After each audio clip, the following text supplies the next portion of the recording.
Chers frères et sœurs, force est de constater que la maison est en feu. La Grèce, la Californie, même l'Europe du Nord, sont en proie aux flammes, au sens strict du terme. Mais la maison est en feu également en Israël et en Palestine. Elle l'est en France, à vrai dire, et elle l'est dans tant d'autres lieux du monde. La planète est au sens strict du terme en feu, au sens où la nature prend feu. Le monde est lui-même en feu, au sens où la société arrive à prendre feu. Notre planète et notre monde se font dévorer. C'est le terme employé dans le texte hébreu. Il s'agit du verbe manger, dévorer. La planète se fait dévorer. Alors vous me direz, ce verset est somme toute un verset bien anodin. Une sorte de sagesse populaire qui, à vrai dire, ne coûte pas cher. Un verset qui nous semble d'une banalité affligeante, et peut-être même un verset qui nous semble d'un autre âge. On pourrait considérer qu'on attend de la Bible quelque chose d'un peu plus sérieux tout de même, que le règlement des affaires civiles quand un incendie est venu prendre part à l'histoire. Plus que cela, c'est un verset qui nous semble bien éloigné de nos préoccupations, tant il semble qu'il ne répond pas du tout aux enjeux actuels. La question actuellement, ce n'est pas le dédommagement, c'est comment on fait pour éteindre les incendies. Et là, le texte ne répond pas vraiment. Si le feu se déclare, est-ce vraiment la question du dédommagement qui va tout de suite nous inquiéter? Est-ce à cela qu'il faut penser de prime abord? Ne s'agit-il pas bien avant de penser à éteindre le feu, à jeter de l'eau sur le feu, ou tout ce qui permettrait d'éteindre les flammes? Toutes choses dont le texte biblique ne parle pas. Alors ce décalage entre les prescriptions bibliques et le bon sens, le savoir-faire, indique bien que la réalité dont il est question ici ne saurait se réduire au sujet de la nature, de la physique. Ce décalage indique que la Bible n'entend pas nous donner une sorte de conduite à tenir en cas d'incendie, au sens physique du terme, du moins pas les premières consignes.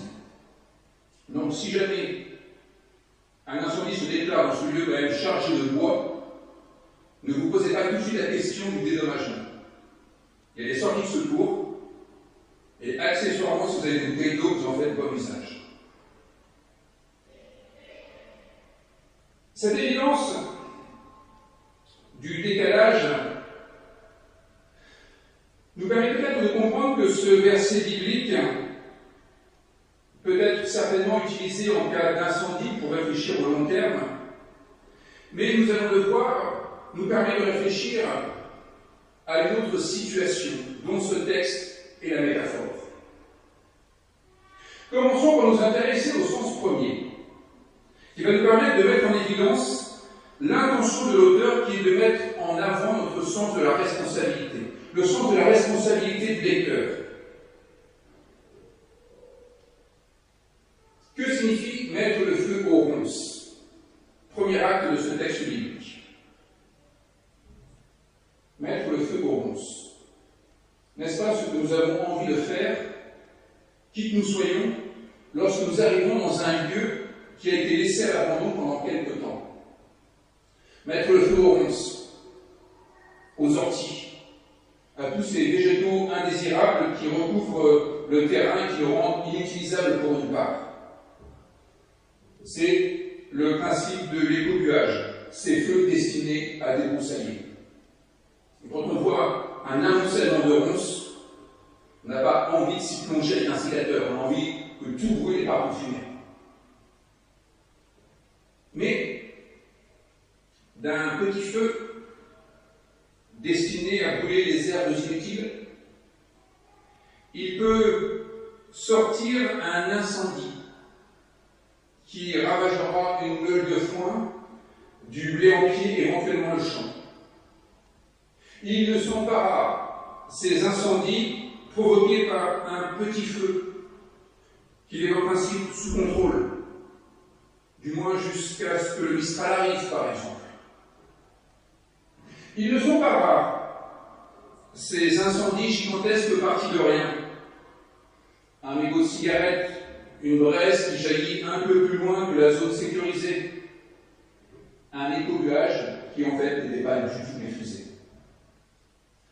D'un petit geste présumé sans conséquence, un petit geste anodin, un petit geste de rien du tout, une catastrophe réelle peut jaillir, sans que nul ne puisse rien y faire pour éviter cela. Dans un autre registre, la théorie mathématique du chaos a illustré par le fait qu'un battement d'ailes de papillon en Nouvelle-Zélande pouvait provoquer un ouragan sur la côte est des États-Unis, nous dit qu'un petit élément a priori sans conséquence peut être la cause de grands dégâts. Petite cause, grande conséquence, imprévisible, non maîtrisable.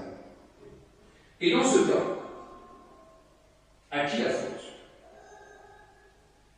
À qui la faute des catastrophes dues à des enchaînements incontrôlés? Alors ce qui est frappant, c'est que le texte biblique ici ne réfléchit ni en termes de faute, ni en termes de culpabilité. Le texte biblique tient compte du passé, il repère l'incendiaire, il repère ce qui est arrivé, mais cet incendiaire, celui qui a causé l'incendie, n'est pas enfermé dans son passé. Il n'est pas réduit à ce qu'il a causé. Ce texte est au contraire orienté vers l'avenir. Et cela, à mon avis, pour donner un avenir au fautif, justement. Et à ne pas laisser le fautif dans sa propre faute. Ne pas l'enfermer dans un geste bien regrettable, mais qui en vérité va nous faire comprendre le texte, contient un au-delà. L'incendiaire est sommé d'engager sa responsabilité. Voilà ce que dit le texte. Même si les conséquences sont infiniment supérieures à ce qu'il pouvait imaginer, même s'il ne l'a pas fait exprès, à lui de dédommager pour les torts subis par les victimes, sans qu'il soit précisé, à ce stade de notre investigation, quel est le rapport entre les dégâts et les réparations. Faut-il remettre en état? Convient-il d'intégrer un dédommagement moral en plus, etc. Ce verset, somme toute anodin, ne n'est pas comme cela au regard de la mécanique des causes et des effets.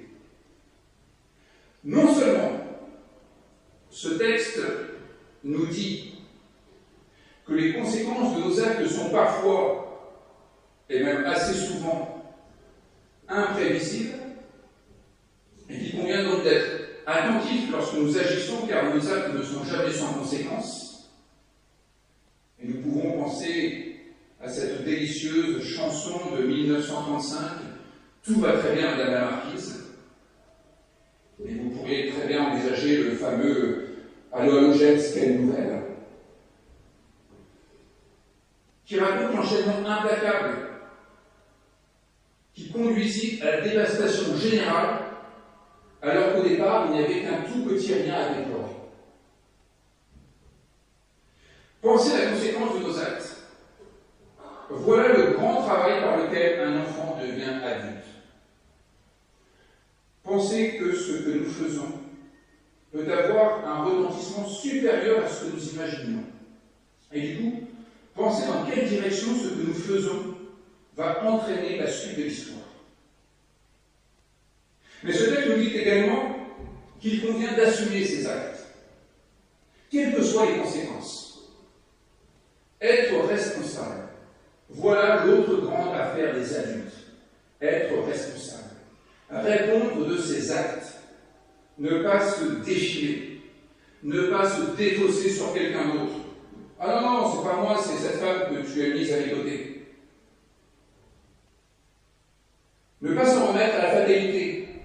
Ne pas s'en remettre à pas de chance. Assumer ses actes. La Bible construit par ce simple verset notre sens de la responsabilité, qui est une composante essentielle de l'être biblique. Qu'est-ce qui fait que le chrétien est un être responsable? C'est qu'en côtoyant les textes bibliques, il lit des versets tels celui-ci, qui inscrivent au plus profond de lui-même ce sens de la responsabilité. Cette exigence à ne pas se défausser quand nous avons fait quelque chose. On ne saurait se revendiquer de la Bible, on ne saurait se considérer du peuple de Dieu sans penser à la portée de nos actes et sans les assumer une fois accomplis. Voilà pourquoi tant de théologiens nous rabâchent les oreilles sur la question de la responsabilité, notamment à l'égard de la création. Voilà pourquoi, en restant au sens premier du texte, il n'est pas possible de faire preuve d'irresponsabilité à l'égard de la planète. Mais souvenons-nous que ce texte n'est pas un texte d'agriculture. La vérité est qu'avant de mettre le feu à une meule de foin ou de faire brûler du blé sur pied, il faut une sacrée dose de ronces enflammées. C'est comme faire brûler un livre fermé. Il faut plus que de la ténacité pour y arriver. Il faut de la hargne. Or, c'est peut-être de hargne dont il est justement question dans ce texte. De la hargne qui est suffisante pour arriver à consumer, à dévorer une meule de foin. De la hargne suffisante pour dévaster un champ. La hargne qui nous fait brûler les ronces d'une société en toute bonne conscience. La hargne de ce vacancier qui arrive dans sa maison secondaire et qui voit tant de ronces qu'il faut faire disparaître sur le champ.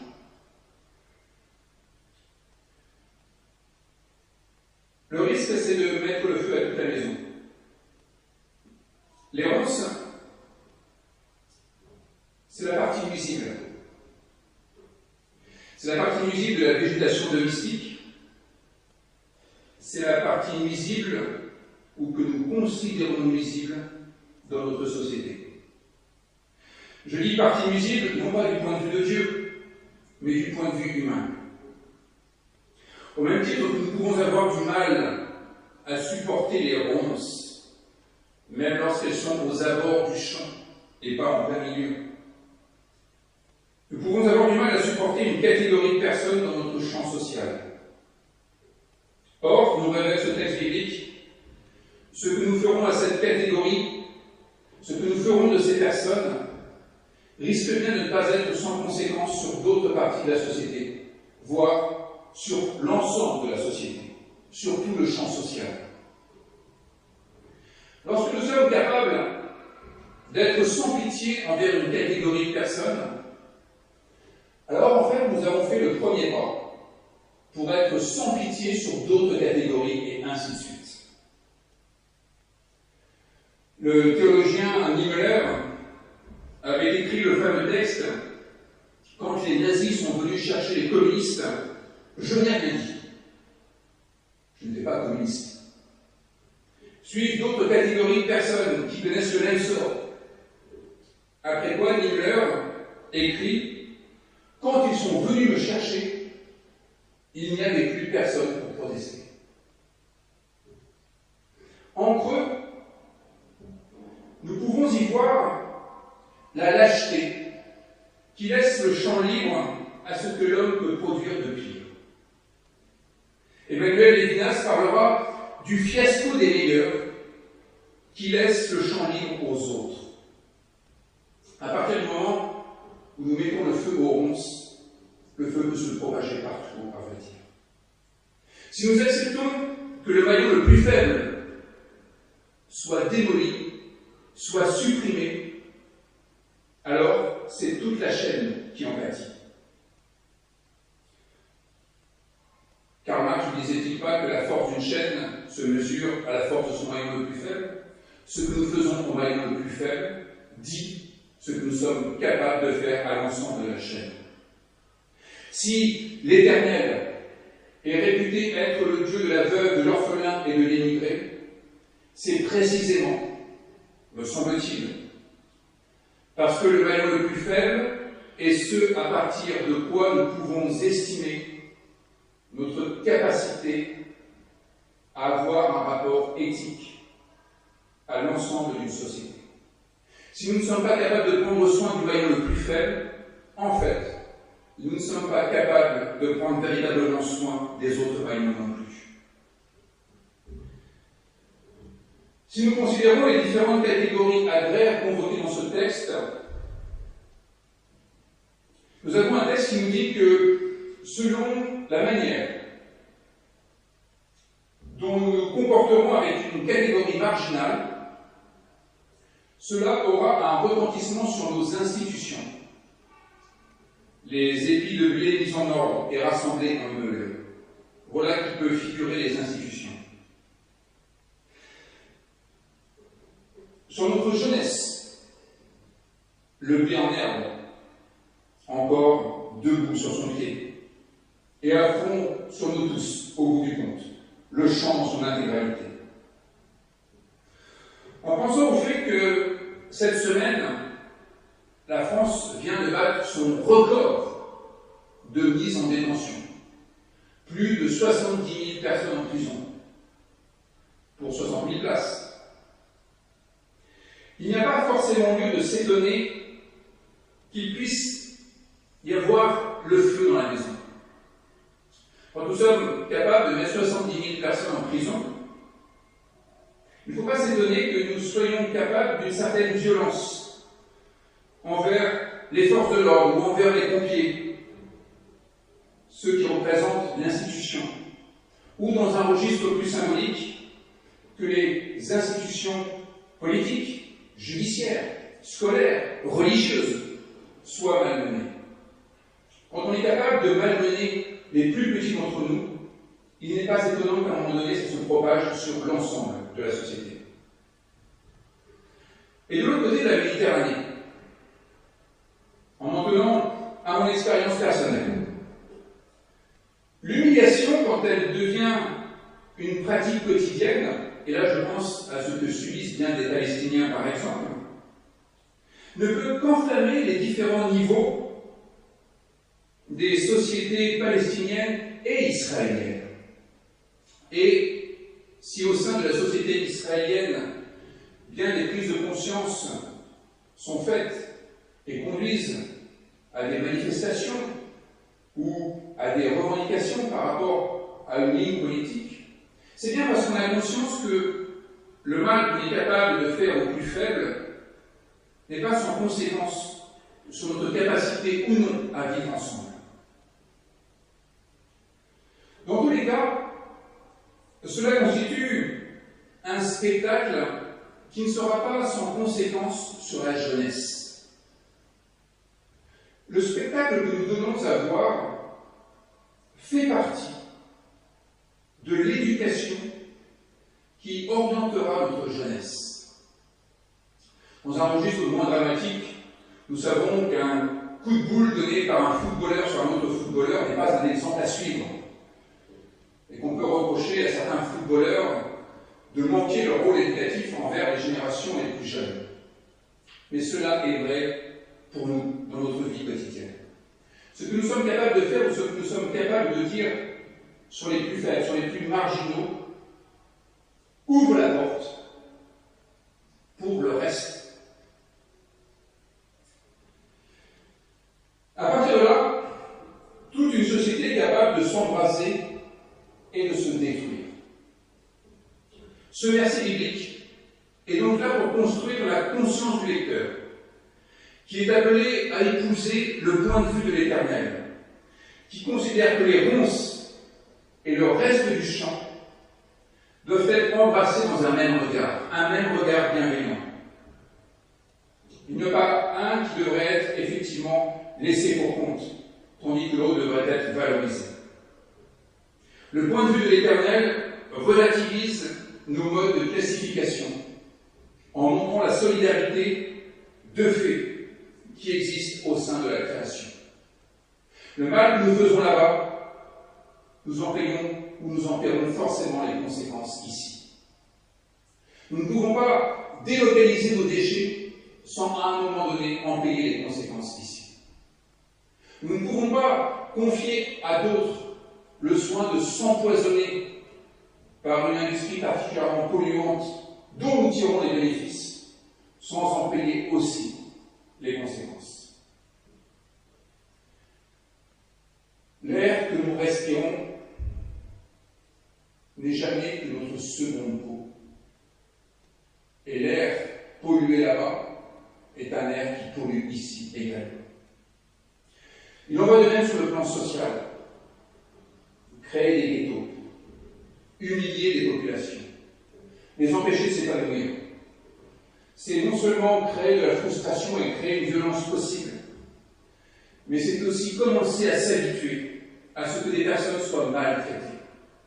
Et quand nous commençons à nous habituer à ce que des personnes soient maltraitées, alors cela devient sans limite.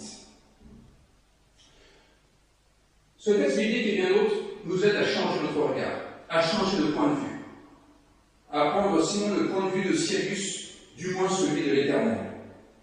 Et notre seul regard peut avoir des conséquences sur la marche du monde.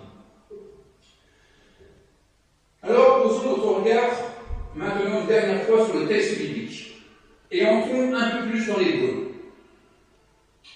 Parce que le terme dédommagement qui est utilisé dans nos traductions n'est pas tout à fait celui que l'on trouve dans le texte hébreu.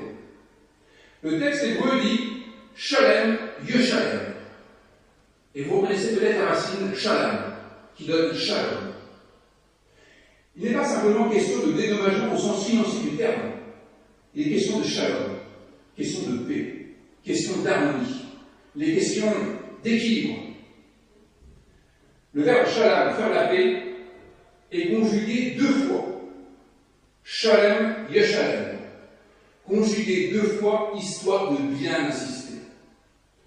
Il ne s'agit pas de penser qu'une fois qu'on a fait une bêtise, il s'agit de dédommager en jetant une liasse d'argent et ça y est, on est quitte. Shalem, Yeshalem. Faire la paix pour de bon. Dédommager est un aspect, mais c'est bien insuffisant au regard de l'exigence du shalom dans la Bible. Il est question de s'orienter et de s'orienter encore vers la paix, vers la concorde, vers la communion, vers le plein accord.